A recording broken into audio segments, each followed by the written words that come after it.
Ya, selamat pagi. Hari ini saya mau menganalisa sebuah berita yang udah lama sebenarnya tentang banjir di Desa Cengkrong dulu ya. Nah, ada sebuah berita yang mengatakan, yaitu dari BP, BBWS, Balai Besar Wilayah Sungai, yang menyatakan bahwa tanggul yang jebol di Karangrayong itulah yang mengakibatkan banjir di Desa Cengkrong dan Candi dan sekitarnya, dengan Penawangan juga ya. Nah, itu ada 3 dusun, yaitu Dusun Prasa, Bungkul, dan Mojo. Adapun ini titik-titik tanggul yang jebol. Nah, menurut berita ini, ya, nah ini fotonya, ini kalinya nggak begitu besar. Inilah yang mengakibatkan banjir. Tapi saya punya analisis yang berbeda.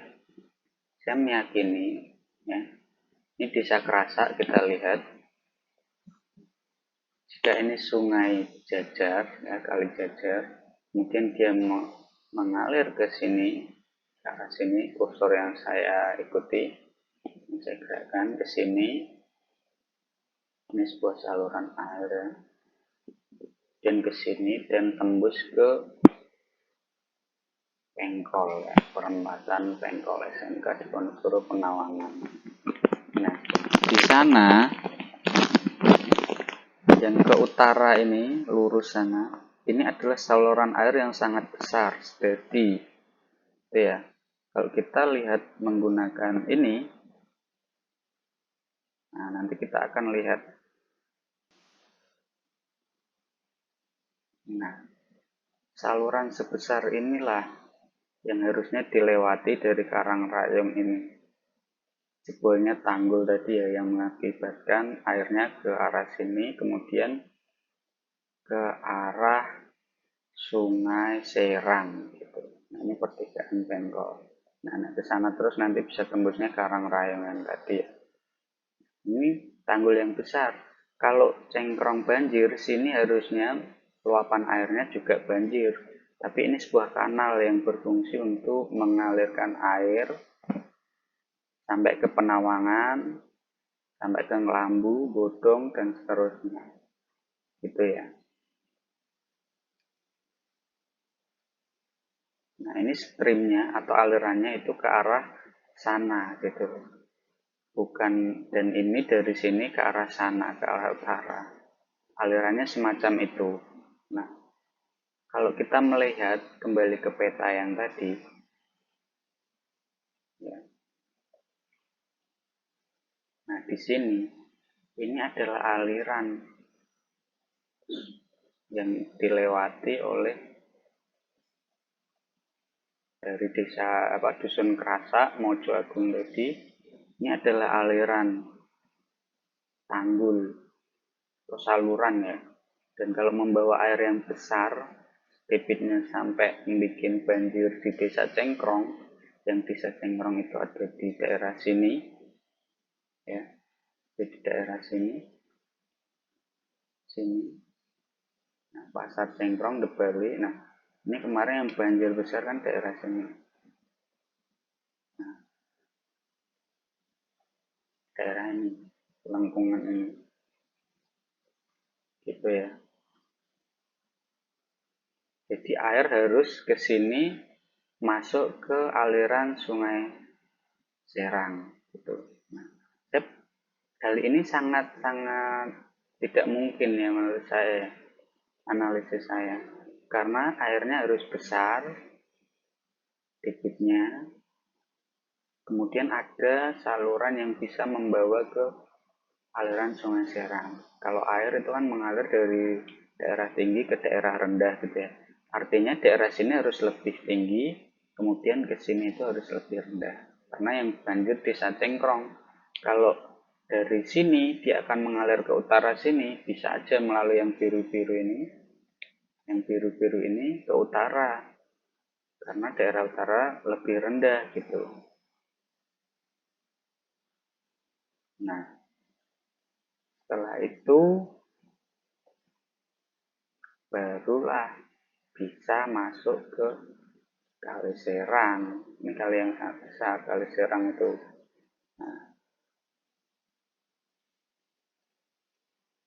Nah, Kali Serang, kalau kita lihat, ya, ini ya, dia akan bertemu dengan Kali Lusi di sini. Ini Kali Lusi. Nah, bertemu di sini sehingga berakhir di Bendung Kelambu. Nah, di sini ya, Waduk Kelambu atau Kletak. Nah, masalahnya pada saat banjir itu ada informasi curah hujan yang sangat tinggi di hulu Sungai Serang, yaitu di, kita cari sini. Nah, ini PLTA Gedung Ombo, sini masuk, ini Sungai Serang ya, ke sebuah bendungan. Nah, di sini hujan sangat besar di bagian hulunya, airnya sangat, nah ini Waduk Sidorejo.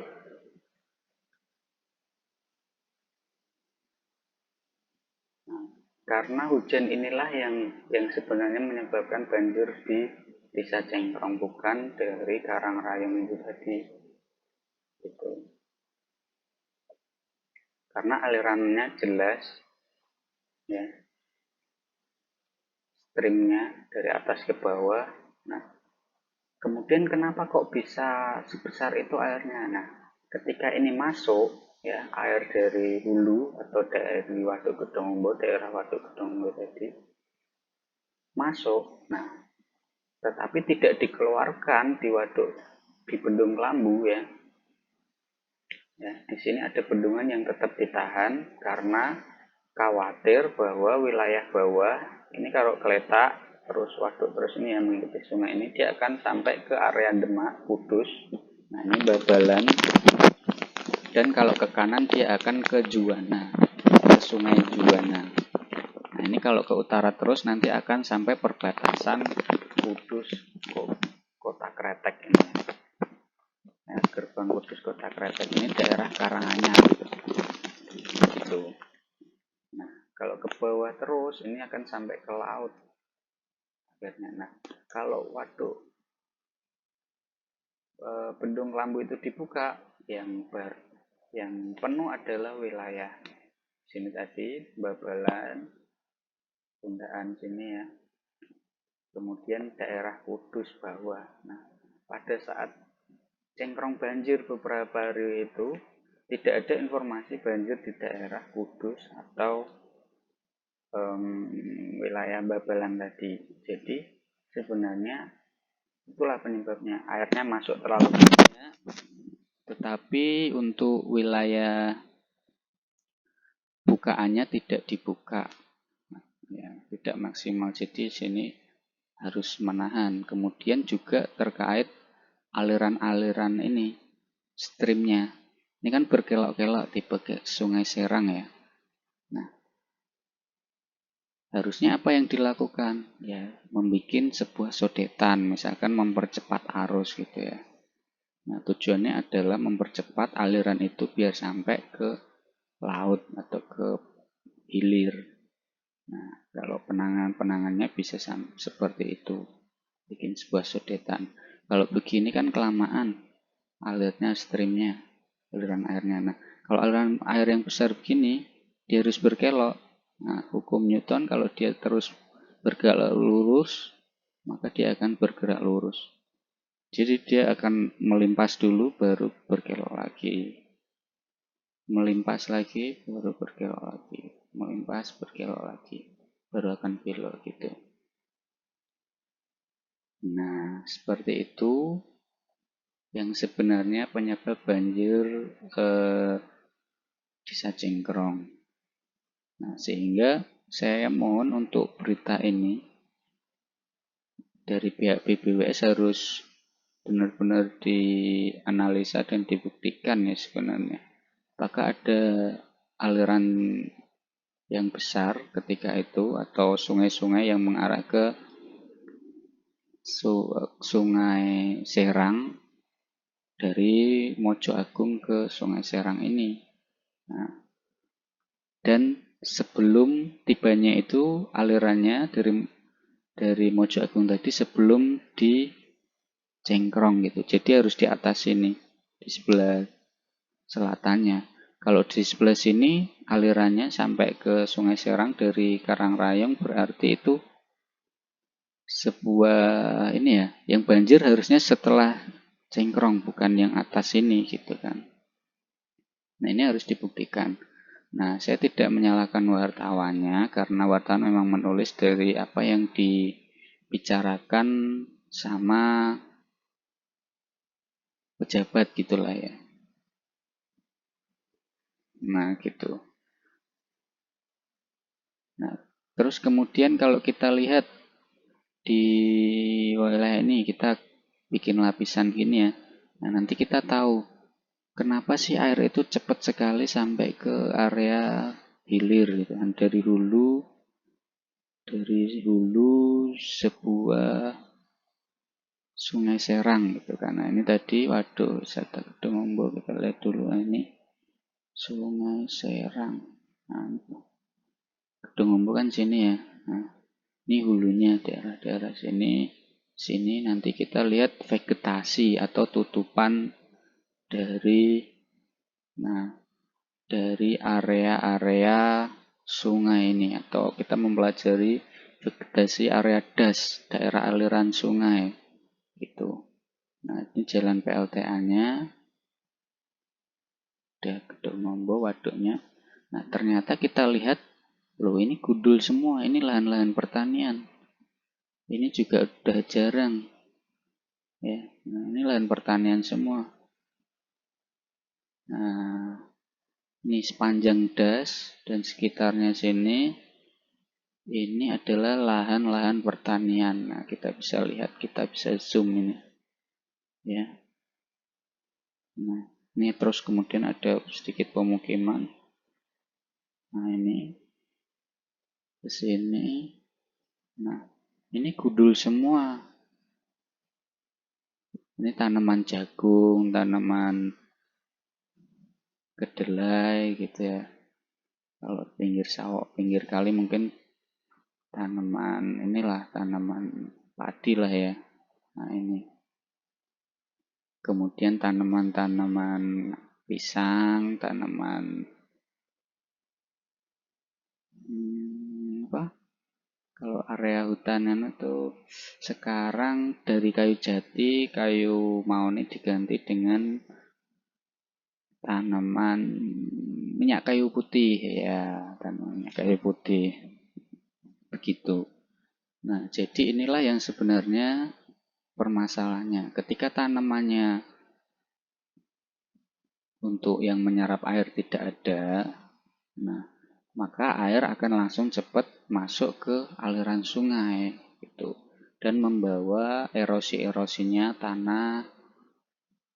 Terus kemudian tanah yang subur ya, yang lapisan atas tanah itu subur menuju ke sungai sehingga terjadi pendangkalan. Nah, ini berarti mengganggu sistem hidrologi yang kita pelajari sejak SD gitu kan. Seperti evaporasi, air-air laut atau air danau atau air permukaan, kondensasi, ini ada pabrik-pabrik atau motor yang menghasilkan NO dan SO2 atau CO2 dan bereaksi, kemudian apa namanya, membentuk awan dan dia terhubung ini dan hujan. Nah, hujannya ada simpanan air permukaan sama simpanan air bawah tanah. Dan kemudian ada sungai-sungai bawah tanah gitu ya. Nah, simpanan air permukaan ini ada sungai sebenarnya yang bisa sampai ke laut tadi. Itu nanti kita lihat Sungai Serang hulu hilirnya ke muaranya lautnya daerah mana. Itu kita akan lihat. Nah, karena tanamannya inilah yang banyak yang rusak, yang tidak ada yang bisa menyerap air, sehingga air tidak bisa masuk ke simpanan air tanah gitu. Nah, kemudian di daerah sana tidak banyak embung-embung atau waduk lagi yang besar. Nah, sehingga langsunglah ke sungai utama, Sungai Serang ini tadi. Gitu. Ya. Nah, ini Sungai Serang ke sini. Pelawangan, Punden Truwili, Lembusgoro, nih Sedadi. Nah, waduk Sedadi inilah yang menjadi juga alat untuk mengatur air ya dari Sungai Serang.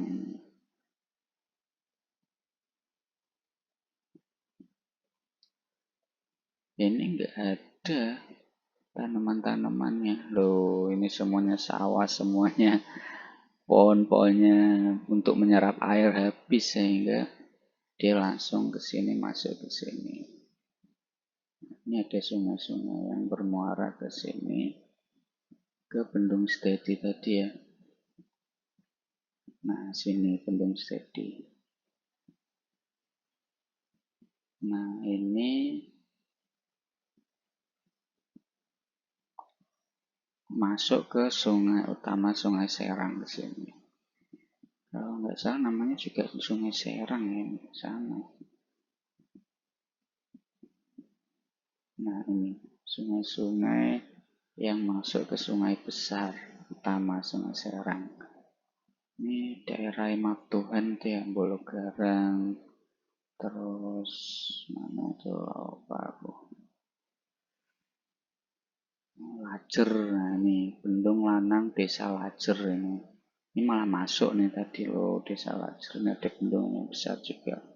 Sungai. Nah kalau ini bisa masuk ke utama Sungai Serang gitu. Tapi vegetasinya tadi hilang semua ya. Sudah jadi sawah, sudah jadi lahan pertanian, tuh gitu. Nah sekarang kita akan lihat di manakah hilir dari Sungai Serang. Nah kita akan lihat ini Bendung Kelambu dibuka, dibagi-bagi lagi kan, ada yang. Nah kita akan lihat di sini wes. Nah ini Bendung Kelambu akan dibagi-bagi lagi. Nah ini yang lama ya, Google Map yang lama yang masih lewat jalan ini. Kalau sekarang kan ada jalan barunya ke sana, penyeberangan gitu ya. Nah ini Sungai Serang terlihat masuk sini dibagi ini juga. Nah sana, nah masuk ke sini dibagi ini ke area Demak. Tujuan Demak ini untuk pengairan. Nah, yang inilah terusan Sungai Serang. Ini lurus ke sana. Nanti yang sampai ke Babalan tadi, Undaan. Kemudian Kudus. Kemudian Demak. Nah, ini Sungai Serang yang masuk ke sini.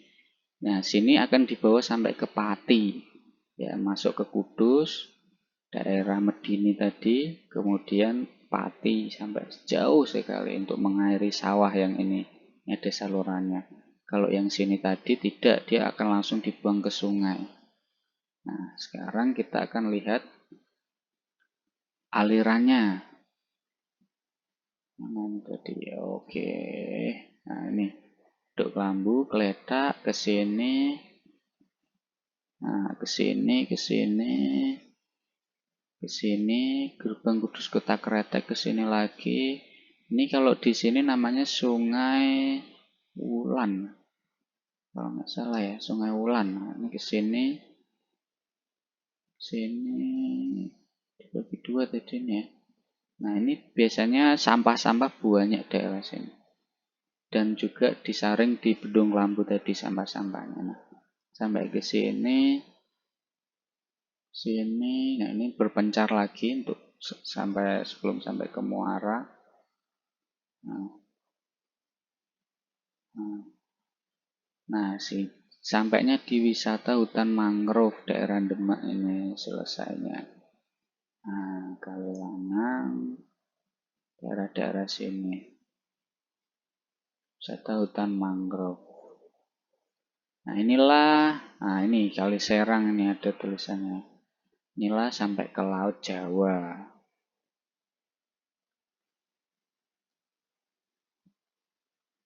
Nah, begitu kalau sistem hidrologinya ada ekosistem hidrologinya ada yang rusak atau berkurang, ya udah maka akan berubah, proses hujannya berubah, proses evaporasinya berubah, waktunya ya berkurang atau bertambah lebih cepat misalkan.